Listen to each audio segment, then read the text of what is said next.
So you're coming up to the end of your co-op application here in New York City, and they request 3 Aztech recognition letters. What are they? Well, let's talk about it.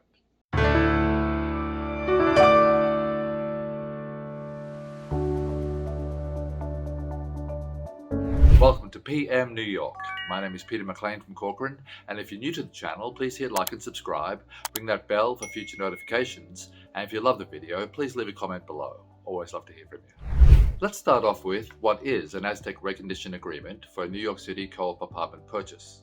Anybody that has purchased a co-op apartment in New York City has heard of an Aztech recognition agreement, or simply known as an Aztech form. It's required by the bank to get a loan, and the originals are required for the purchase application. However, many co-op owners and applicants don't know exactly what it is or what it's for. Firstly, let's look at why Aztech recognition agreements are needed.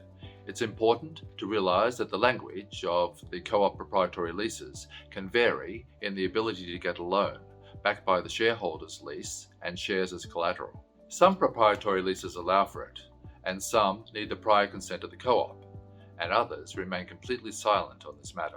Prior to the development and mainstream usage of today's Aztech recognition agreements, lenders would negotiate directly with developers and co-op converters and create custom documents that would allow financing for individual shareholders. As conversions became more common in the late 20th century, a standardized document was first developed by Aztech Document Systems, which mollified the bank's fears about the ability to collect their collateral while maintaining the rights of the co-op to approve shareholders if the bank tried to foreclose on the shareholder. Let's get down to the meat and potatoes. What is an Aztech recognition agreement?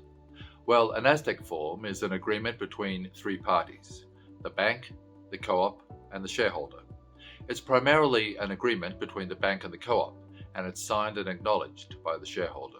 It confirms that the shareholder is owner of the shares and holder of the proprietary lease. It confirms consent by the co-op to the bank, extending a loan to the shareholder in exchange for a lien on the shareholder's lease and shares as security. It prevents the co-op from consenting to any further encumbrances of the collateral without the lender's approval. This means no more loans, subletting, termination or surrendering of the lease without the lender's consent. It's important to note that a co-op always has first lien on shares and leases.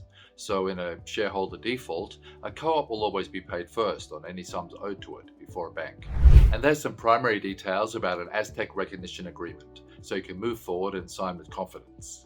If you'd like to discuss this subject any further, or indeed anything real estate, my details are in the description below. And that's it for another episode of PM New York. My name is Peter McLean from Corcoran, and if you haven't already liked or subscribed, do so now.